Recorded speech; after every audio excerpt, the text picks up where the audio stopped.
Good evening, everyone. Before our discussion, may I call Rachel and Ababa for an opening prayer? Please open your mic.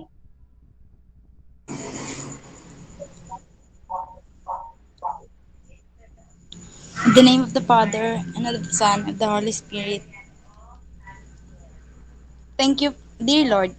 Thank you for bringing us together today. We ask for your guidance as we begin our class. Open our minds to new ideas and help us to learn and grow. Grant us patience and understanding as we work together. May we support and encourage one each another throughout this time. We ask for your blessing in our efforts today. Amen. In the name of the Father, Son, and the Holy Spirit. Amen. Nika. So, let's start the presentation of myself through the years. May I call on Mr. Jethro to start the presentation? Okay, for our presentation, how we've grown, a look at our changing selves. Hey everyone, today we're going to take a journey through the different stages of our lives. Elementary school, high school and college, and see how we've all changed along the way. We'll highlight what stayed the same, what evolved, and explore why those changes might have happened. For the next slide, may I call on Miss Nika Shane to read? Nika, Wait lang. So, narinig ako? go. Similarities in all stages. Let's start with what consistent across all of life stages. Even though we've grown in different ways, there are some traits that have stuck with us. Friendliness. Across all stages, most of us describe being friendly. Whatever we are, we're shy, kind, making nawala. Ano na nawala? Making friends or confident college student. Being approachable and kind has been a common trend. Emotional sensitivity. Whatever it's being sensitive, empathetic, or just plain emotional, we all had moments where we felt things deeply. These traits has shown up at every stage. Responsibility. As we grow up, responsibility became more important by high school and college. We all started to take on more and more, wh- whether it is was with high schools, jobs, or just life in general. Curiosity, uh, curiosity in and it, ano yan? Ito, kuya, Enthusiasm. ano to? I cannot Enthusiasm. Enthusiasm. pronounce. Enthusiasm. Tama? Go.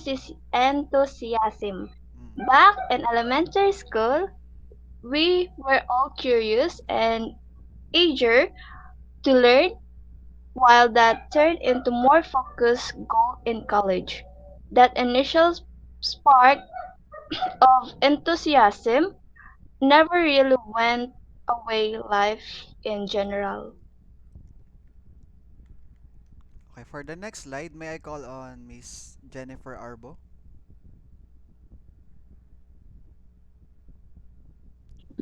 Differences across the three stages. Next up, let's look at how we've changed over time. Elementary school. Innocence and playfulness. As kids, we were curious, energetic, and maybe a little immature. We were just starting to figure things out, and our world was pretty simple. Shyness and sensitivity. A lot of us were shy and lacked confidence back then, which is something we've worked on over the years. Okay. For the high school, may I call on Mayfair? High school. First, growing confidence. High school brought a boost in confidence for many of us, but it also came with insecurities. We started to care more about what others thought and became more aware of our social dynamics. Second one, judgment and sensitivity. High school also made some of us more judgmental or sensitive to others' opinion as we navigated new social situation. For the college, may I call on Rachel Ayo?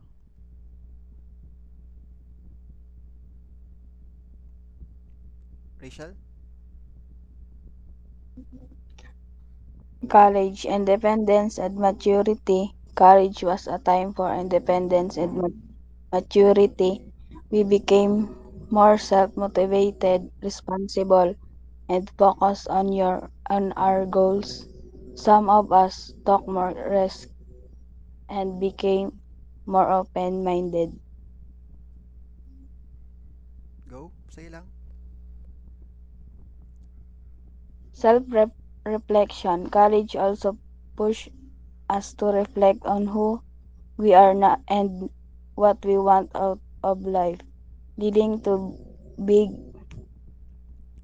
shift, shifts in how we see ourselves and the world. Thank you, Miss Rachel. For the next slide, possible reasons for the differences. May I call on Jamela Badong?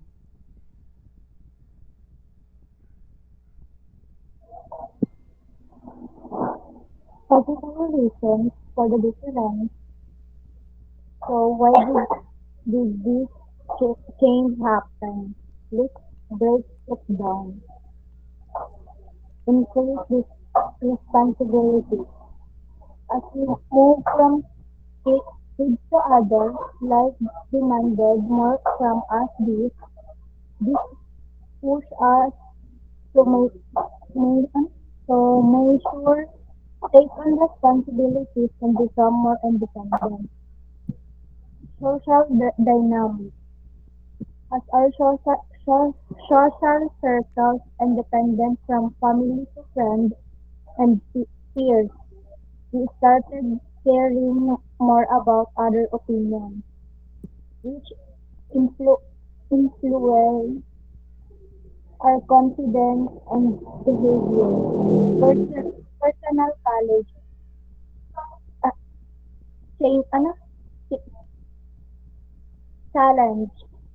The challenge is faced whether in social, in its full relationship of personal growth, played a big role in shaping who we are today. Self-awareness, especially in college, we become more self-awareness and reflective, thinking deeply about our values, goals, and identify. Okay, thank you, Miss Jamela Badong. For the next slide, our reflection. May I call on Fatima Baral? Reflection. Now let's take a moment to think about your own journey. Ask yourself, how have you changed from elementary school to now? What core trait have stayed with you? What experience of people had the biggest impact of your growth? Think about how your family, the friend and challenge shape you who you are. How your confidence, sorry, responsibilities and goal evolve over time. What lesson you learned that influence your personal growth? Hindi kayang pigin. Okay, thank you, Miss Fatima Baral. For the next slide, question and reflection. Okay, so before we wrap up, we'd love to hear from you. Feel free to share any thoughts or question you have about the stages we discuss, your own experiences of how you've grown and changed over the years, what factors you think have been the most important in shaping who you are today. Thank you for being here and taking this journey with us. Okay, for the closing prayer, Nika. Okay, wait, For go. for the closing prayer, Miss Rachel Ababa, please. In the name of the Father, and of the Son, and of the Holy Spirit. Thank you, Lord, for the time we've spent together today. We are grateful for the knowledge we've gained and the lesson we've learned. As we live, help us to apply what we've discussed and carry it with us throughout our day. Bless our efforts and keep us safe until we meet again. Amen. The Father, Son, and the Holy Spirit. Amen. Okay, thank you guys.